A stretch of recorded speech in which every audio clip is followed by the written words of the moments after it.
Bonjour. Aujourd'hui, je vais vous présenter Rliet, mon gestionnaire d'aquarium automatisé. Tout d'abord, je vais l'allumer et vous aurez les explications pendant que l'éclairage se met en route. Donc, Rliet signifie Remote Location Intelligent Ecosystem Handler. En gros, gestionnaire intelligent d'écosystème à distance.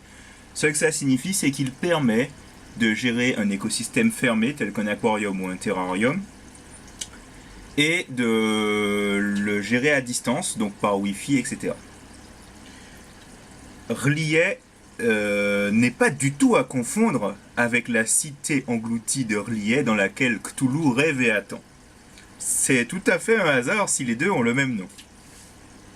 Alors, plus sérieusement, qu'est-ce que c'est ? Donc, en gros, c'est un ensemble de composants électroniques qui me permettent d'automatiser les tâches de la gestion d'un aquarium, applicable à un terrarium, mais je n'en ai pas. Et donc, devant vous, vous avez mon aquarium principal, un aquarium à crevettes, avec quelques petits poissons. Et c'est un aquarium planté, comme vous pouvez le remarquer. Le problème, c'est que pour avoir un aquarium planté qui fonctionne bien, il faut que l'éclairage soit régulier et bien réglé. J'aurais pu mettre un simple timer, effectivement, mais j'ai décidé de faire un système un peu plus sophistiqué qui me permet du coup de régler l'heure d'allumage et d'extinction automatiquement. Donc ici, tout d'abord, rapidement, la carte actuelle, donc elle est basée sur un Arduino. Donc la carte ici. Ici, c'est une horloge temps réel, dont on discutera de l'utilité plus tard. Et sous la cornière métallique, c'est un transistor qui se charge d'allumer et d'éteindre l'éclairage. Donc en pratique, et tout ça est connecté à une petite interface de contrôle que vous pouvez voir ici, qui me donne des informations sur la température de l'air, de l'eau, l'heure, la date, etc. et l'état de l'éclairage. Donc avec 3 boutons pour lancer diverses fonctions.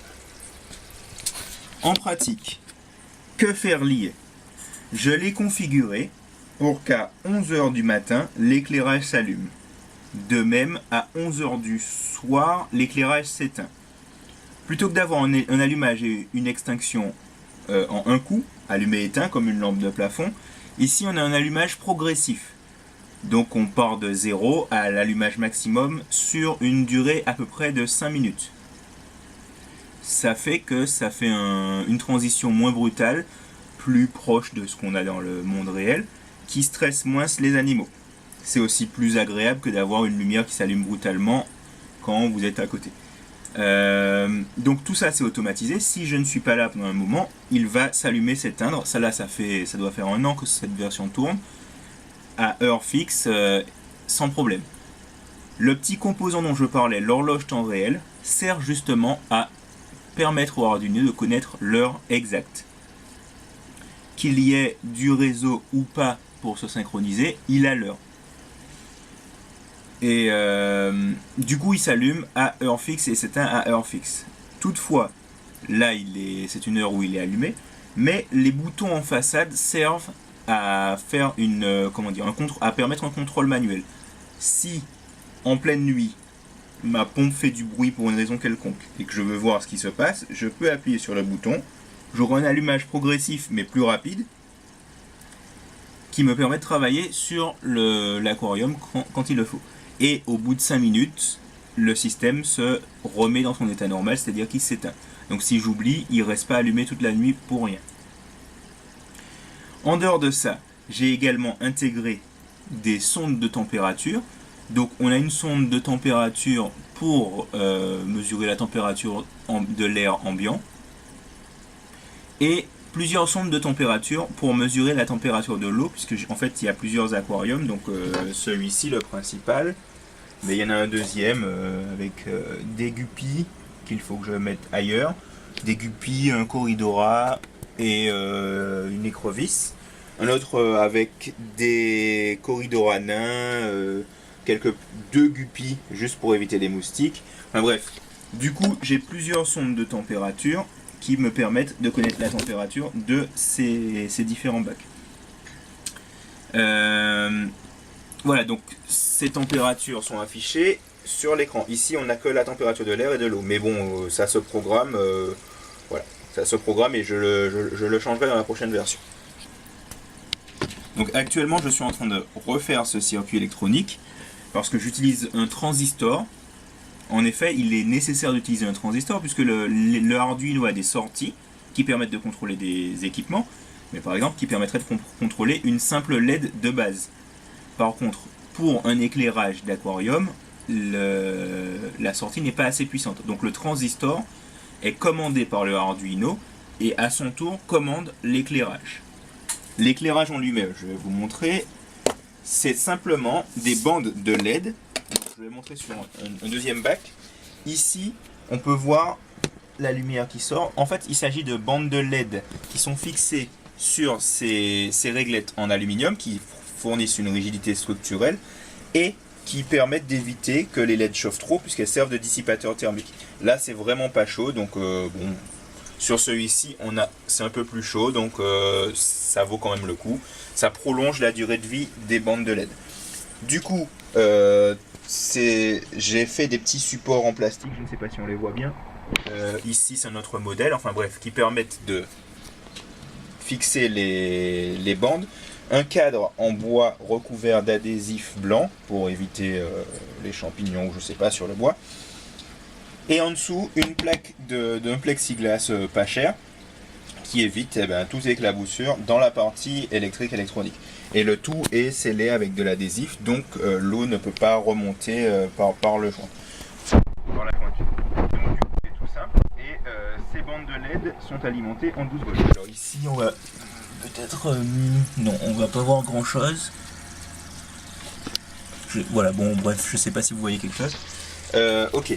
Et même chose, hein, ici pour celui-ci une plaque de plexi, les deux réglettes avec des rangées de LED en dessous et j'en mettrai plus ou moins, etc.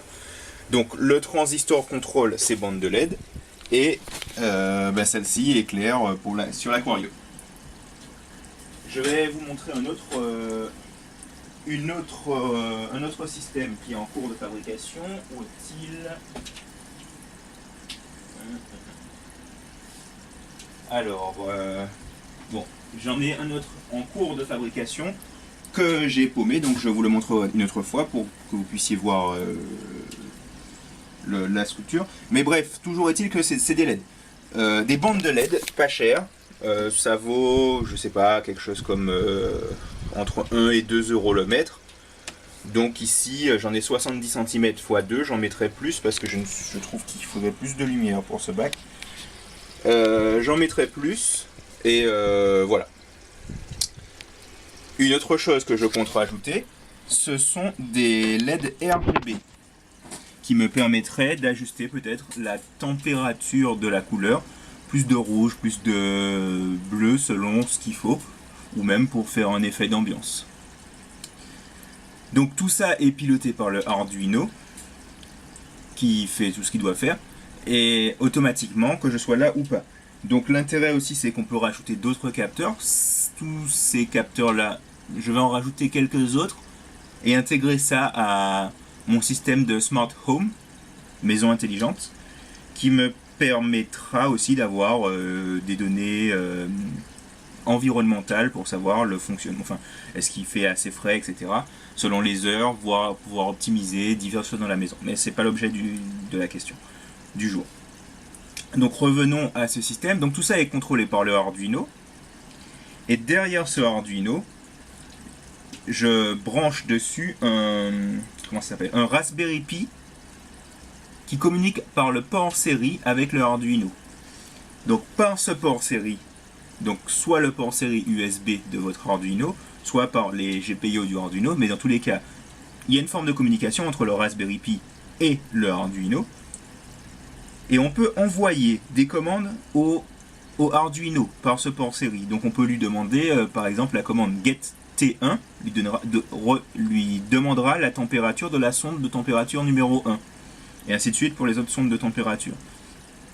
On peut lui donner l'ordre Fade Light One In. Ça va faire que si les lumières sont éteintes, on aura un allumage progressif des lumières. On peut lui donner l'ordre Light One On. Pardon. Là, ce sera un allumage complet, instantané, etc. Donc il y a diverses commandes qui permettent de le contrôler par le port série, en dehors de son programme qu'il a déjà par défaut. S'il reçoit des commandes, les commandes sont prioritaires sur son programme par défaut. Et donc ça nous permettra deux choses, d'allumer, éteindre, contrôler les systèmes de l'aquarium à distance, en passant par le Raspberry Pi qui lui servira d'interface réseau, donc par Wi-Fi, bref, on pourra faire un petit site web, une application web toute simple qui permet de contrôler, mais également de voir les paramètres de l'aquarium, donc la température, la température de l'eau, de l'air. Par la suite, je compte intégrer des systèmes de refroidissement et donc contrôler ces systèmes de refroidissement, voir la vitesse des ventilateurs, bref, tous les paramètres nécessaires. Et changer les paramètres. Donc par exemple, aussi pouvoir changer les paramètres, l'heure d'allumage, l'heure d'extinction, la température cible souhaitée. Là, on est à 24,81 pour l'eau. Donc bon, bref, entre 24,5 et 25. C'est dans la plage haute, mais on est aux heures chaudes de la journée. Donc le soir, on descend peut-être à entre 23,5 et 24. Donc ça va. J'ai pas besoin d'un contrôle actif de la température pour le moment. En revanche, je vais le déplacer dans une pièce plus chaude, plus tard. Et là, j'aurai un contrôle actif de la température avec un refroidisseur. Le même système sera donc chargé de gérer ce paramètre de température. Et du coup, toutes ces variables, on pourra les régler par le réseau, par une application web ou simplement avec votre navigateur web, en allant sur la page d'administration de l'aquarium. Et donc, on pourra régler la température cible, l'heure d'allumage, l'heure d'extinction, la durée de transition entre lumière éteinte et lumière allumée. Au passage, je vous montre, je ne sais pas si on le voit, si on la voit, non, elle est partie. Si, voilà, ça c'est une crevette typique de la Guadeloupe, donc crevette de rivière en Guadeloupe, crevette filtreuse, voilà, espèce de Guadeloupe. Oui, donc voilà, donc l'idée ce serait de régler tous ces paramètres, y compris par exemple la durée qu'il faut pour passer de l'état éteint à l'état allumé. Donc là pour l'instant c'est réglé sur 5 ou 10 minutes, mais plus tard je mettrai sans doute quelque chose de plus long. Je mettrai l'allumage plus tôt, et peut-être que ça s'allumera sur 1 heure pour faire un lever du soleil plus... Comment dire un lever du soleil plus réaliste entre guillemets, quoi. Avec les LED RGB, on pourrait même faire des réglages pour que le matin, l'éclairage soit plus bleu au moment du lever du soleil et plus rouge au moment du coucher du soleil, pour simuler ça. On peut faire aussi une légère teinte bleutée pour faire la pleine lune de temps en temps. Enfin bref, on peut s'amuser à faire plein de choses pour simuler les conditions naturelles. Du coup, voilà, ça c'est l'état actuel du système. Et je vais faire des vidéos ces temps-ci puisque je suis en train de refaire la carte et je vous montrerai du coup comment je fais évoluer ce système pour le rendre plus facile à administrer. Enfin, déjà rajouter des fonctionnalités qui sont prévues et qui n'y sont pas, et faire que la maintenance soit plus facile, parce qu'à l'heure actuelle j'ai plein de petits fils, il faut se souvenir de quel fil va où, on peut les brancher à l'envers, etc. Pour la prochaine version, je vais par exemple intégrer des connecteurs avec plusieurs fils sur chaque connecteur, donc pas un fil, un connecteur, donc des prises avec un détrompeur. Donc ça fait que déjà on branche plusieurs choses d'un coup, et en plus on ne peut pas se tromper de sens. Et comme elles ont des formes spécifiques, je fais en sorte qu'on ne puisse pas brancher le mauvais connecteur au mauvais endroit. Donc du coup voilà. Donc tout ça c'est les évolutions du système, et du coup je vous ferai d'autres vidéos sur ça. Bien sûr, ce système est open source, donc les sources sont disponibles. Le code source et les modèles 3D aussi sont accessibles sous licence libre, Creative Commons, etc. Donc voilà. Et sur ce, eh bien, je vous dis à bientôt pour une prochaine vidéo.